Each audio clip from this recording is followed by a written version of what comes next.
If you haven't heard, Anchor is the easiest way to make a podcast. Let me explain. It's free. There are certain tools that allows you to record and edit your podcast right from your phone or your computer. It'll distribute your podcast for you. I'm talking Spotify, Apple Podcast, and more. And you can make money from your podcast. It's everything you need to make a podcast in one place. What I need for you to do right now is to download the free Anchor app or go to anchor.fm to get started. This is Francesca from the Teacher Self-Care Conference. Start your podcast and use Anchor to do it. Welcome to the Teacher Self-Care Podcast, a space focused on telling real stories around teacher self-care and how to be your best self, both inside and outside the classroom. I'm your host, Francesca Warren, and I'm the founder of the Teacher Self-Care Conference. Hey guys, we are back with our next episode of the Teacher Self-Care Conference. We're so excited because today we're going to talk about structures around self-care. But before we start, we have a special guest with us today, and we want to make sure that we, are going to talk about these things, but also make sure that people understand that self-care is more than just foot massages and manicures and pedicures. So Miss Wolf, tell us a little bit about yourself. Your name, where you're from, all those good things. Yeah, thank you so much for having me on. So a little bit about me. My name is Nicole Quintana Wolf, and I have teaching experience in Florida, in London, the UK, in Southside Chicago, and in the Bronx. And I actually went to undergrad to become a teacher, so I was really excited to start teaching. And we had touched on during my education, the importance of taking care of yourself, but it was kind of presented in a way, like you mentioned, where it's like, get a foot massage or take a warm bath. And so what I found when I actually started teaching is that self-care goes so much deeper than that. And I had to learn that through trial and error. The first couple years that I was teaching, I was very burnt out. I was running on this mentality that I had heard a lot throughout college, which was the first year or two, you're just keeping your head above the water. It's trial by fire. Like you just have to get through it. And so I really pushed myself beyond my limits. And as a result, was very burnt out and actually almost ended up having a mental breakdown, which finally was my point of being like, okay, I need to get support. I need help. And went to therapy and just kind of slowly but surely climbed my way out of that hole of feeling overwhelmed and burnt out all the time. And through that, I noticed what a better teacher I was, that I was able to show up and give a lot more to my students when I felt more balanced. And so that really drove my mission. I left the classroom last year to become a full-time teacher wellness coach to help other educators find balance and to really learn how to take care of yourself in a way that's effective and not just going through the motions. Absolutely. Now, it takes a lot of bravery to say, I was literally teaching my heart out and I was doing what everyone said and I almost had a mental breakdown because a lot of teachers will allude to it. They won't necessarily speak those words.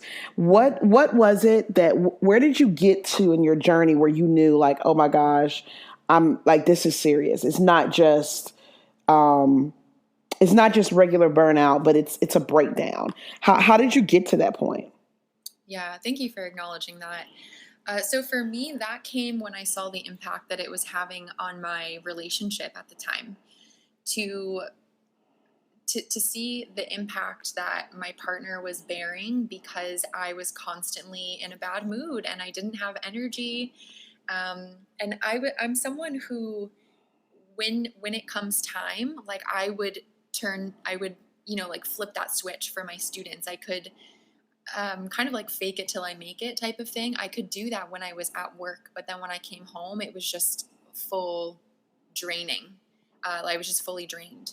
And so when he started pointing out like this, look at the ways in which your job and how stressed out you are is affecting our relationship, is affecting your friendships, the relationships with your family, that's when it really became time for me to look in the mirror and realize the point that I was at. And that's so important. As you sit here, you've left the classroom and, we're talking about structures to actually combat self-care. And a lot of work that we do, even when we go into school systems and we start to work with teachers and we start to work with school systems around how to change their systems, they think that if they give teachers a gene day, that that is going to help them with their mental health. But what is it like as we talk about structures, what is the first structure that needs to be in place for us to really attune to mental health in our educators? Yeah, so I would say the main thing, and then we can kind of break this down from there, is intentionality. If if your self-care practice is something that it just involves you going through the motions, or as you mentioned, the admin giving you a day or however amount of time to take care of yourself, and you're just doing something just to do it, but there's no intention of, okay, I'm going to be really mindful and really present as I do this activity, which could be yoga or meditating or whatever it is that resonates with you. If there's no intention around it, then you're not going to get the results that you're looking for. So really going in and having the mindset and the presence of saying, okay, from this, I will recharge myself, or I will connect with myself. As you do it, will help it be more effective. I like that. And I think that's super important as we talk about what's next and how to do things. Now, when you talk about intentionality as school leaders, school is about to start back. School leaders are trying to figure out pre-planning week and all of those things. I always talk about this use of time, that you do not get time back. You can't buy back more time. When you're gone, you're gone. How can leaders put this into an actionable step going into the next 30 days of school starting across the country? That's a great question. I think that having an open discourse around this could be really helpful. It goes beyond just giving your staff, here's some time to take care of yourself. If there's time allotted, even in a meeting or a PD, to discuss what are the ways in which you're taking care of yourself, sharing different practices and different ways of doing that. I think when teachers are drained, when they're stressed out, when they're overwhelmed, it's easy to kind of go into a shutdown mode.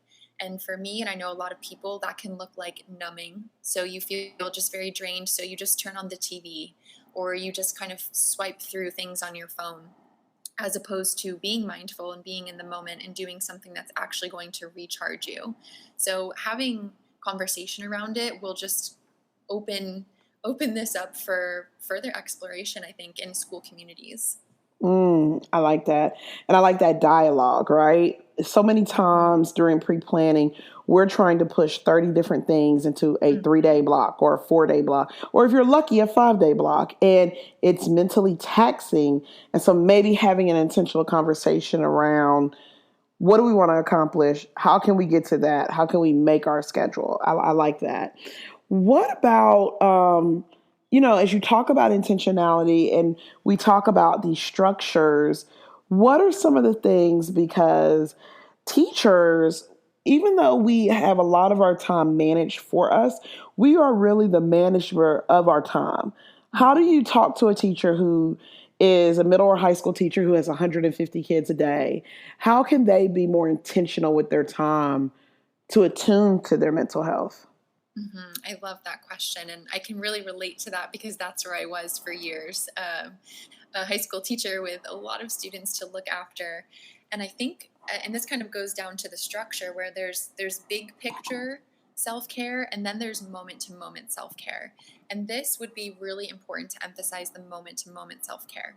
So when we are very busy as teachers, especially when you have a high student load, it's easy to go on autopilot where we're just thinking, okay, what's the next thing I need to do? I need to, sort through all these things, and I have so much to tend to. And as a result of that, we're not being mindful and in the moment. We're just powering through. And then as the day ends, that's when the exhaustion or the stress or the overwhelm really hits you, because you're finally taking a moment to just be and to breathe. So instead, if you schedule check-ins with yourself throughout the day, to really just take, and this can be a minute, of asking yourself, how am I feeling right now? The body is an amazing indicator to let you know what's going on. So checking in with your physical body. What is your breathing like? Is it Mm-hmm. short and shallow? Is it really rapid, or is it deeper in your belly? Are you feeling on edge? Are you feeling a little sweaty? Does your heart rate feel fast? All of these things are indicators that you get to take a moment for yourself to slow down. So being really mindful of how you're feeling throughout the day and not just powering through, I think is a really important way of taking care of yourself in the moment to moment. I like that. I was a former high school teacher, and it was one of those things where I had really had to measure I measured the energy that I put into different things, right? Mhm. If it was going to be something that was going to be super negative or something that was going to take more mental focus than I had at the moment, I just had to opt not to do it, especially dealing with 150 different children who come from Yeah. 150 different homes who, are just completely different. It was a chore for me. So I like that Mhm. intentionality. And I also had to have a real conversation with myself around, what do I grade? Do I really want to Mhm. grade that? Do I really want to do this? Do I really want to do that? And so it took a lot. It took a lot, but I'm grateful that I was able to master it because so many teachers don't. Now, when you talk about your journey into self-care, and you talk about, your partner and you're not being happy and just how much it was affecting your relationship, how do you think that every teacher has to hit that bottom point for them to know that, oh my God, my mental health is just not at a good space right now? No, absolutely not. And that's why Mm, I feel so passionate about the work that I do with educators to prioritize their well-being, because it doesn't need to get to that point. There are things that you can notice and shift along the way to help you feel more balanced, without entering like rock bottom, basically. absolutely. And if you have a teacher who's at that moment, is hitting that rock bottom, what do they do to engage back on a journey that's healthy? Because I had to Mhm. take some time away. I had to Yeah. step back and say, this isn't really what I want to do at this moment. What are some things that people can do if they're going through the midst of it? Hmm. I definitely taking time away is an effective way of doing that. And I think another one would be to seek support, whether that is someone at your school that can help you, whether that's someone externally like a therapist or a Hmm. counselor or a trusted friend, someone who Hmm. can really guide you through, and to just remember that nothing could be more important than your well-being. Your job, Absolutely.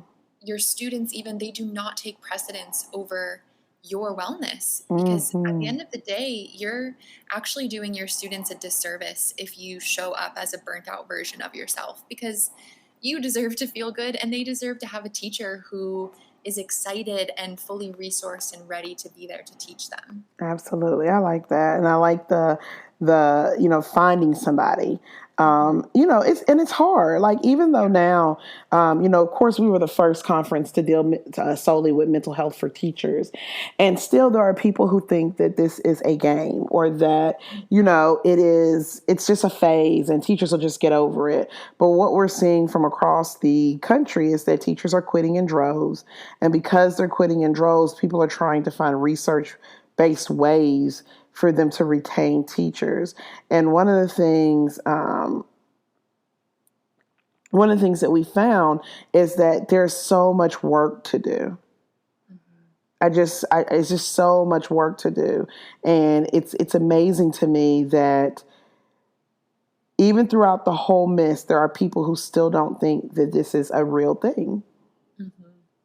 So how do you, as we go to back to school, and we're being intentional and we're finding somebody in the building that we can talk to, when do you know that it's your time to kind of just walk away and say, let me figure out something else until I get back to the point where I can come back? Mhm. Yeah, I would say noticing how you feel. And if this is something, if going to work every day, if it leaves you with a sense of dread, if you Mm, feel like you are giving more than you are getting back, then it's time to hit pause and figure something out and not stay in that place. yeah, yeah. And I think that, that dreadful feeling. There was something that somebody said to me one time that that somebody said to me one time that I didn't really understand at the moment, that just how severe it was. There was a teacher who actually came to me and said, there are some mornings that I'm coming to work and I literally envision me driving myself into a wall so I don't have to go there. And I was like, oh my God, like that's serious. Mm-hmm. And I sit back and I think back to what that teacher told me, and it just makes me think like the mental load that's on teachers. For those who don't know, what is the mental load of an educator right now? Whew. Yeah, so the mental load, I mean, there's so many different facets of this because not only are teachers expected to teach in a way that is responsible and culturally respective and enlightening and exciting and engaging, but teachers also have a lot of other roles. They are counselors. They are expected to check in with their students, like, what's how are they feeling, what's their mood like today, and keeping an eye out for the emotional and mental well-being of their students, while also expected to stay up to date with best practices, new ways of teaching, or different strategies that are coming out, and be teaching in a way that is research backed, and also just managing kind of the day to day of building parent relationships, fostering Mm-hmm. relationships with students, with other members of staff. There's so many different things that teachers are expected to do, and a lot of hats they have to wear that are incredibly mentally and emotionally demanding. Mm-hmm. And so it's almost like, what I used to liken it to is that, how I always tell parents, how you're exhausted sometimes by your children. Now take your children and multiply them by 150 kids. Yeah. And they're like, oh, I get it. So then they know. As you talk about a wellness coach, I want to talk about, this is one of the things that has come up in the last couple of years where people actually coaching teachers through these hard spots. What is the difference between a wellness coach and a psychologist or a therapist, that route? Yeah. Yeah. So a wellness coach is more focused on the actionable steps that are being taken. Um, like a therapist or a psychologist, like I do not have, a degree in counseling or anything like that, just to be totally clear. Um, and those are kind of focus on bigger overarching themes or maybe healing that needs to occur in the person, where the coaching that I do is, okay, what action can we take right now? Let's have an overview of how you're feeling right now, the things that you're doing, what your schedule looks like, and what can we shift to make sure that you are taking care of yourself. So is it almost like when you think of a health coach, someone who monitors your workouts and advises you on those things? And what do you have to do to become one? Are there certifications? What should teachers look for when they're trying to find a wellness coach and those type of things? Yeah, absolutely. So yes, there are different certifications that you can take, and I know on Instagram there's a lot of different wellness coaches and different types of coaches for teachers to help them specifically with burnout and to give advice with things like that. And recently, I have been doing a trauma informed breathwork course and learning a lot about the ways in which stress and trauma, because what teachers have experienced, especially during the pandemic, by the definition of the word trauma, can be considered a traumatic experience, because it's something that activates the nervous system. So I've been learning a lot about ways to calm and regulate the nervous system and really have tools at your disposal so that in the moments that you are feeling overwhelmed or stressed out, you have something to reach for in your metaphorical toolbox to help you bring your body back to a state of calm, which will then also enable your mind to come back to a state of calm. I like that. And, one of the things that we want to make sure that we do is that as teachers, find what fits for you, right? It may be a wellness coach, it may be a therapist, it may be a pastor, but that you get help, right? Um, and it's just making sure that we are doing what we have to do. What else do you tell teachers? Because, as we're going through and we're starting back to school and we're planning our lessons, how can they plan for their wellness? How can they put in day-to-day structures that will help us get to the next level? Yeah, I love this question. So, the main thing that I would say is to build a toolbox, is to have things that you know will help you in those moments that you are feeling overwhelmed or stressed out. Because for a lot of people, and this was myself included for years, we have step one down of recognizing how you're feeling, knowing I feel really overwhelmed right now. But then the next step to do something to shift the state that you're in, we're kind of at a loss for that because it's not something that's really emphasized or even taught at large in schools.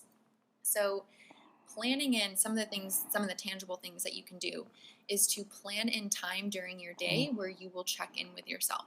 So, for example, when I was still in the classroom, for me, this looked like every third period I had a prep period. And so when third period came, I would turn off the lights and I would set a timer for 10 minutes and I would make a cup of tea and I would just sit there and release any guilt that I had about the fact that I wasn't doing work for those 10 minutes and just remind myself that I needed this time to check in, to catch my breath, and to really prioritize what my tasks were going to be for the rest of the period. Mm. And just to share a few other tools that are really helpful as well. Breathing, just taking a few minutes to breathe. You can put on a song that you find relaxing or something you find soothing and just checking in with your breath for a couple moments. Going outside is a big one. And I know that a lot of schools, their campuses are completely indoors. So if you're not able to go outside or to hassle to leave the building, even just going to the window and taking a few breaths to feel the sun on your face is another good way.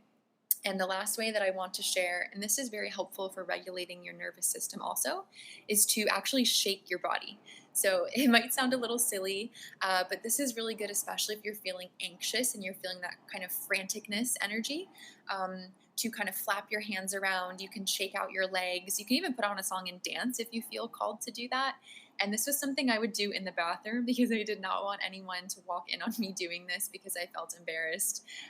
But it's okay. Like, do what feels good for you. Do what's going to help you. And if you need to find a private place to do that, then do whatever you need to do for yourself. And I like that. I've started to just commit to 60 minutes of physical activity every single day, no matter what's going on, because mentally it helps me leave it on the ground. Whatever I've gone through for the day, whatever I'm frustrated about, whether I'm anxious about, and it helps get the anxiousness out of me. And so physical activity does that for me. And I think for educators, I've been in education for 22 plus years, is that I've started to see our profession. I've seen more teachers have heart issues, just health issues, and a lot of it is the stress, but also is that we're not taking care of ourselves. We're at school, we get there at 7, we leave at 7. We're grading all night, we're eating while we're sitting, and we're not getting out and exercising, and it's taking a toll on us, and it's taking a toll on our profession. So I like those actionable steps. Now, we have about 8 minutes left. I want to ask you 3 things. The first thing I want to ask you, as you're talking about wellness, can you think of one situation? Of course, don't use anyone's name. Or just a situation where a teacher was at their breaking point and they were able to come back using structures. Mm-hmm. Yeah, I can think of many that are jumping to my mind right now. In one of the schools that I worked at, there was a culture around working very late. It was just the norm, especially even on a Friday, to see most of the teachers were still there grading and doing lesson planning. And there was one teacher in particular who is actually very similar to what you shared earlier. We were texting. She was kind of like my teacher buddy, and she mentioned that she had almost gotten in a car accident on the way to work. And she said, I thought to myself after, it wouldn't have been that bad because if I was in the hospital, at least I would have gotten to rest. Oh, yeah. And I found myself laughing and agreeing with her, and then realized the gravity of what was said and the fact that we were both making light of that, but that we were also serious. And so this was a good point for both of us to check in and realize, wow, this is the point that we're at right now. So we became accountable to each other. And having that person to check in is very helpful. And it was kind of in tandem, we were able to get out of some of the burnout and the rut that we were in. So I think having a person that you can check in with, and even just like someone whose classroom you can go into if you just need a second to breathe, doing that is helpful to them and it's helpful to you, because then they're likely going to breathe with you or they're going to take a moment with you. So just seeing how the ways in which you focusing on your self-care journey can also inspire and uplift others too. Absolutely. Now, my second question is, if you had to go back in the classroom and teach, what would be the number one behavior change that you would make to guard your mental health? And only can pick one. Only pick one. Only one. Ooh, that's a tough one. The top one would have to be having boundaries. I didn't even know what that word meant when I started teaching.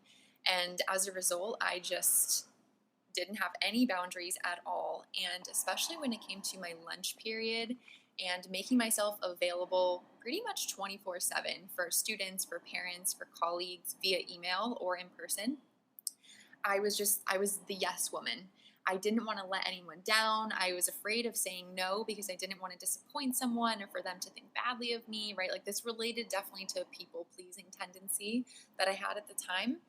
And once I worked through that and realized what is the reason that I feel like I need to say yes to everyone, I was able to put firmer boundaries in place so that, for example, in a situation where a colleague might come during my lunch period and say, hey, I need to go over this IEP with you, I would very kindly but firmly say, great, let's take a look at this either after school, or is this something we can address over email, because I need this time right now to recharge and nourish my body by eating my healthy lunch. And feeling confident and empowered enough to say that and to really honor my own boundaries. You have to be your own biggest advocate. If you don't set and honor your boundaries, no one else is going to respect them either. Absolutely. I like that. Last but certainly not least, we're going into the new school year. Give us some advice on where we want to, how we get to where we want to be this time next year. So August 2022, we are starting our journey. Actually, not even August. Let's say May, June 2022. Mm-hmm. We're starting our journey to the end of the school year. And along that journey, we're going to have bumps and bruises, but also some smooth sailing at some pieces. Talk us through how a teacher can get to where they mentally need to be in the next 8 to 9 months. Mm-hmm. I would say this is twofold. So the main thing is being consistent. Pick whatever it is that works for you in terms of self-care and stick with it. And I just want to emphasize that being consistent does not mean being perfect. It just means showing up more often than not. So letting go of any perfectionist tendencies of, I committed to meditating every day for 10 minutes and I missed 4 days in a row, so now I'm just going to give up. No, when you fall off, you get back up. And the second part of this is to allow yourself grace. Be forgiving of yourself if you do fall off the wagon. It doesn't matter for how long. You can go 2 months. You can go the whole school year without practicing the self-care that you swore up and down you were going to practice. It's okay. Forgive yourself for that. Don't judge yourself and just get back at it and stick with your self-care. Absolutely. I love it. Where can people find you? Yeah, so the best way to find me is on Instagram. I'm at wellnesswith_Miss Wolf, and that's MS and then wolf like the animal. And I also, if you click the link in my bio, there's a free meditation for teachers. And there's also a link to join my Facebook community called The Balanced Teacher. We have about 450 educators there where we share wellness, self-care, and just overall support for teachers. Thank you. As we go through and, as we come back for season 3 of the Teacher Self-Care Conference, it's always refreshing to speak to new people about mental health because mental health has so many facets. Last week we talked to a researcher. This week we're talking to Ms. Wolf. self-care comes in different forms and it looks different for different people. But I think we can all agree that this is the work that needs to happen in order for us to make sure that our teachers in the profession are sound, have what they need, and can really service themselves and students better. So thank you for your time. Guys, I will see you again next week. Have a great one. And we thank you. Thank you so much.